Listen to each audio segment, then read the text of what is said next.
in the shadow of the old barn, one boot braced against the wooden wall, watching the horizon with tired eyes.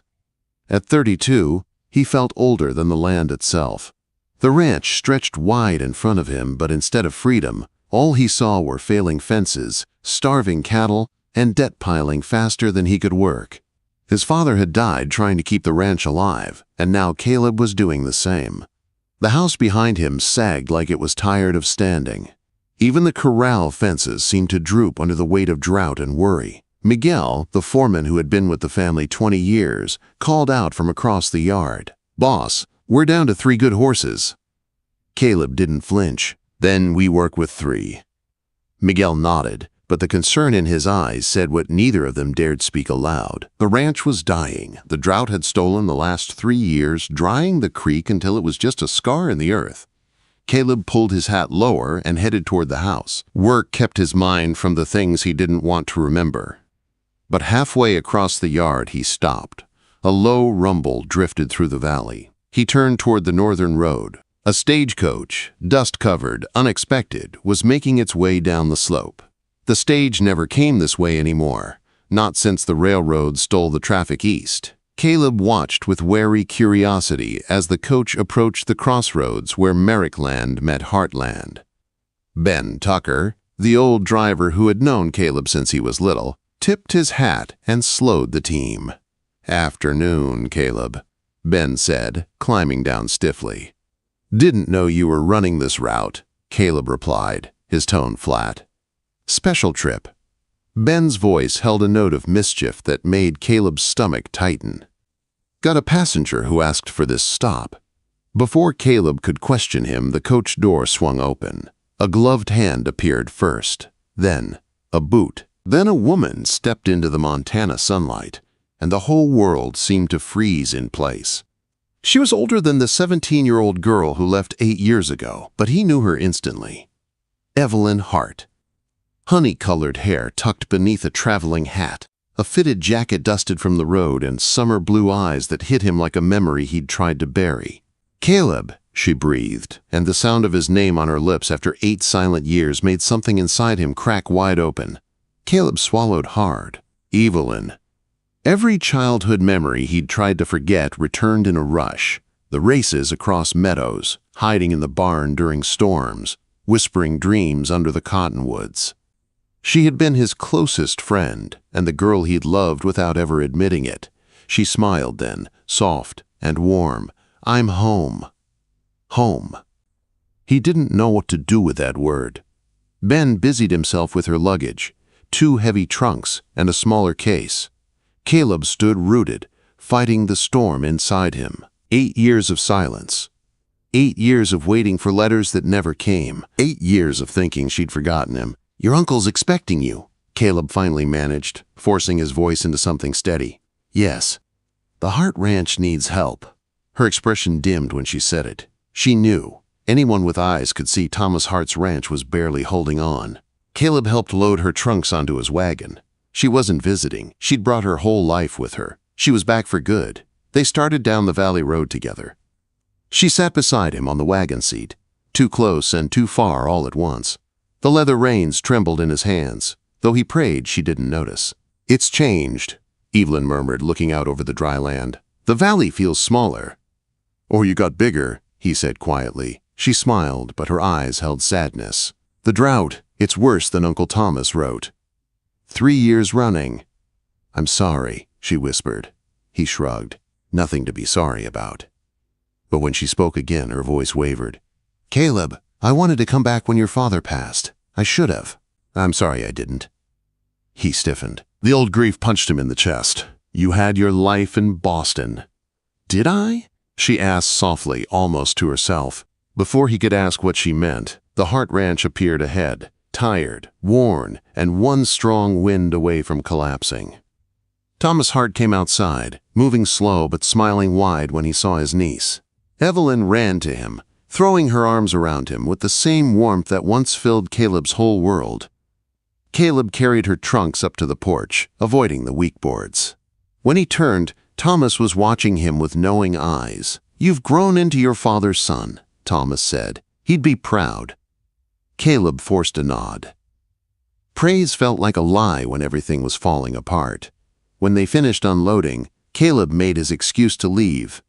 But Evelyn stopped him at the wagon. "Thank you," she said softly, "for helping me today, and for not being angry that I'm back." "Angry?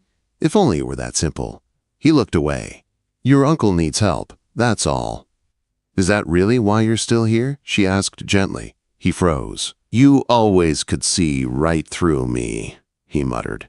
"And you always hid better than anyone," she replied. The sun framed her in golden light, and for one dangerous heartbeat he saw the girl he once loved and the woman he could still lose. She walked back toward the house. He drove away, but for the first time in 8 years, hope, small and terrifying, followed him home. The next morning rose clear and glowing after another night without rain. Caleb was already loading fencing wire into the wagon when he heard hoofbeats approaching from the valley road. He knew the rhythm of that ride before he even turned. Evelyn, dressed in worn jeans and a simple shirt, guided her uncle's old mare toward him. She sat in the saddle like she'd never left Montana at all. "Morning," she called. "Morning," he replied without looking up, tying down a coil of wire. "Uncle Thomas said you might need another pair of hands today." He froze for a second. The last thing he needed was more time around her. Time to think, time to remember, time to feel. But he also knew Evelyn Hart wasn't someone you could send away easily. "Suit yourself," he said. Evelyn smiled like she heard everything he wasn't saying. They rode out to the eastern fence line, where time and drought had chewed through the old posts. The valley stretched wide around them, quiet except for the wind whistling across dry grass. They worked in a steady rhythm, like the 8 years between them had never passed. Caleb dug new post holes while Evelyn cleared broken wire and hauled rocks to pack the base. Sweat gathered on her brow, but she didn't slow, not even when the sun climbed high and the heat pressed down like a weight. She had always been like this, determined, stubborn, impossible. Around midday, they rested beneath a cottonwood, sharing the battered canteen. The shade was thin, but it felt like a cool blessing. "Tell me about Boston," Caleb said before he could stop himself. Evelyn lifted the canteen to her lips and stared out at the valley. Boston was beautiful and empty. Everything polished, but nothing real. "You liked it," quote. "I survived it." She met his eyes. "That's different from living." He looked away because that hit too close to home. Survival was the only thing he'd known for years. "My aunt tried to fit me into her world," Evelyn continued. "Pretty dresses, social events, wealthy bachelors." She let out a soft, humorless laugh. "She wanted me to marry someone respectable." "Did you?" The question slipped out too fast. Evelyn was quiet for a long moment. "No, I'm here alone." "That answer your question?"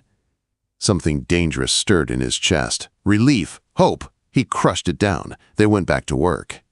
By afternoon, they reached the last section of fence. Caleb was tightening new wire when Evelyn asked quietly, "Why did you never write me?" He almost dropped the wire. "What letters?" he asked sharply. "The ones I sent you for 2 years," she said. "I wrote about Boston, about missing home, missing you." His world stilled. "I never got them." Evelyn's breath caught. "Then you didn't forget me." Forget her, he'd tried. God knew he tried. But she lived in every sunrise, every storm, every moment he wished someone stood beside him. Before either could say more, a shout rang out across the valley. Miguel rode toward them at full speed. "Boss, the North Fork Dam's collapsing!" Caleb didn't hesitate. He grabbed his tools, swung onto his horse, and kicked forward. Evelyn was right behind him. They raced up the creek bed where the dam his father had built years ago now leaned dangerously. Water surged through cracks, eating away at the weakened base. They had maybe an hour before the whole structure gave way, and if it failed, the little water they had left would be gone. Caleb snapped orders without thinking. Miguel cut timber while Caleb waded into the cold, rushing water, planting braces and wedging rocks with desperate strength. Evelyn hauled rocks twice her size, panting with effort but refusing to stop. "Evelyn, be careful," Caleb barked. "Stop worrying and tell me what size rock you need," she shot back. For 2 long hours they fought the creek, the heat, and time itself.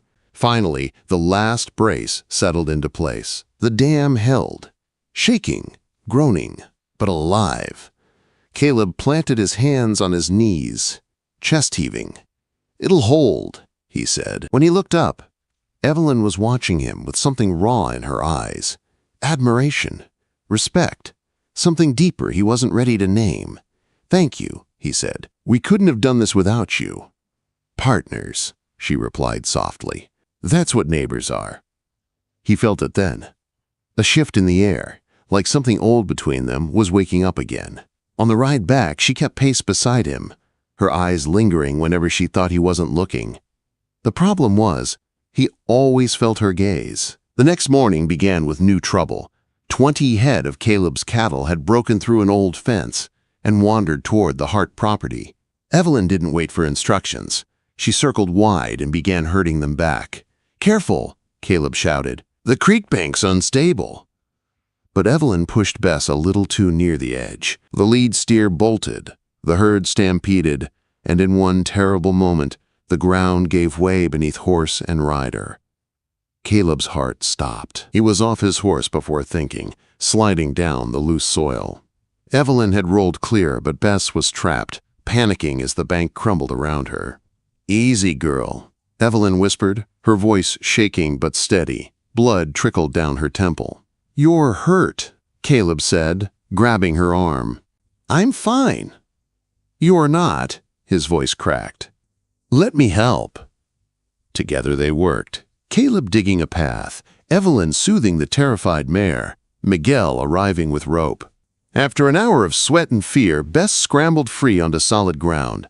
Caleb grabbed Evelyn's shoulders, his hands trembling. "You could have died." She gave a weak smile. "So could you." "That's different." "Why?" He opened his mouth, but no answer came, because losing her again would break him. Because she mattered more than he could admit. Before he could speak, her knees buckled, and she winced, clutching her ribs. He caught her easily, pulling her against him. For a moment, she leaned into his chest, breathing through the pain, and he wished he could keep her there forever. Doc Morrison confirmed cracked ribs and a concussion. "She needs rest," the doctor said firmly. "Real rest." So Caleb did the only thing he could. "She's staying here," he announced, "in the guest room, where I can make sure she heals." Evelyn's eyes softened. "Caleb." But he was already carrying her inside. That night, the house felt different, warmer, alive. And when Caleb paused outside her room before bed, listening to make sure she slept safely, he realized something simple and terrifying. He had never stopped loving her, not for a single day. The storm arrived just after sunset, rolling over the mountains like a living thing. Thunder cracked so hard, it rattled the windows, and flashes of lightning lit the valley in white fire. Caleb was heading to check the barn doors when he spotted Evelyn standing at the parlor window, pale as the sky behind the storm. "You all right?" he asked quietly. "I'm fine," she tried to say, but her hands were trembling. "It's just thunder." He knew better. She'd been terrified of storms since childhood, ever since lightning struck a tree close to them when they were 9. Another flash lit the room. Evelyn flinched hard, grabbing his arm before she could stop herself. "Come on," he murmured. "I know a place." He led her to the old study at the back of the house. Thick walls. No windows. The one room in the ranch built to feel safe. They sat together on the worn leather sofa as thunder rolled above them, distant now instead of crushing. Evelyn's breathing steadied little by little. "You remembered," she whispered. "I remember everything about you," Caleb said before he could stop himself. The truth sat between them, heavy and bright. "Why did you shut me out when I first came back?" she asked. "You looked at me like I was a ghost." "Because you were," he admitted. "You were every dream I buried just to survive." Thunder rumbled. She reached for his hand. "And now?" "Now I'm terrified," he said softly, terrified that if I let myself hope again, it'll destroy me when it doesn't work out." Quote. Evelyn leaned closer, her blue eyes warm and steady. "Who says it won't?" "Experience," he said. "This ranch has taken everything. My mother left because she couldn't handle it. My father poured his whole life into this land until it killed him. Loving something too much is dangerous out here." "You're not your father," she said firmly, "and I'm not your mother. We get to write our own story." Lightning flashed. Her fingers tightened around his. "I never stopped caring about you," she said. "Not once. Not in Boston. Not when I tried to forget. Not ever." His walls, built over 8 long years, cracked straight through the center. "I've loved you since we were children," he finally whispered. "Since before I even understood what love meant." Her breath caught. "Then stop trying to forget now," she said. The storm exploded overhead, but Caleb didn't hear it. Not when Evelyn's face lifted toward his. Not when years of longing broke free all at once. The kiss was soft at first, unsure, then deeper, fuller, like rain returning to land that had forgotten water. She melted against him, her hands sliding into his hair, his arms wrapped around her, pulling her close, holding her like he'd been waiting his whole life. The storm raged, but inside that room, something healed. When they finally broke apart, Evelyn rested her forehead against his. "I'm not leaving again," she whispered. "I turned down the Boston job 2 weeks ago. This is my home. You're my home." He closed his eyes, overwhelmed by relief so deep it hurt. "You promise?" he asked. "I promise." They stayed in the study until the storm softened. When they stepped outside, the world felt washed clean. Real rain, the first in years. Enough to wake hope in a valley that had forgotten how to bloom. The next weeks moved like a dream becoming real. Evelyn recovered in his house, filling the empty rooms with piano music, laughter, and stubborn arguments that made him smile in ways he hadn't in years. She helped plan repairs, supervised work, and challenged him whenever he sank into old fears. They worked together on the retention pond each day, Caleb and Miguel digging, Evelyn calculating water flow and managing supplies. And when Miguel's shovel struck clay one afternoon, Caleb felt something stir inside him. Hope. A few days later, water seeped up clear and cold, and both ranches gathered around the new pond that glittered in the sun like a promise. "You saved this valley," Caleb told Evelyn. She shook her head. "No, you did. I just reminded you to believe again." He kissed her, slow and grateful. Their lives blended easily after that. Evelyn moved into his room, her clothes hanging beside his. Their mornings starting with coffee in the kitchen, and evenings spent watching the sun fall over the valley that finally felt alive again. One night, after a long day of digging, Caleb led her to the old barn loft, their childhood hideout, the place they always returned to when life got too big. "I've been thinking," he said as they sat together near the open window overlooking the valley. "That's dangerous," she teased. "Marry me." She froze. Caleb took her hands, his voice steady but full of emotion. "I know it's fast, now that you're back. But I've loved you for more than half my life. I don't want to spend another day pretending we aren't meant for this." Her eyes filled with tears. "Caleb Merrick," she said softly. "I would marry you today, tomorrow, or any day you asked." "Yes. Of course, yes." He kissed her with all the love he'd held inside for 8 silent years. Word spread fast through the valley. Rosa claimed the wedding cake. Miguel started building an arbor. Thomas insisted he was giving her away. Even the ranch hands from neighboring properties promised to attend. Everything was set. Everything felt right. Until the letter arrived. Evelyn's aunt from Boston sent word she was coming to save her niece from a terrible mistake. Her arrival brought judgment, sharp words, and old fears. She questioned Caleb's future, their finances, the ranch, the valley, everything.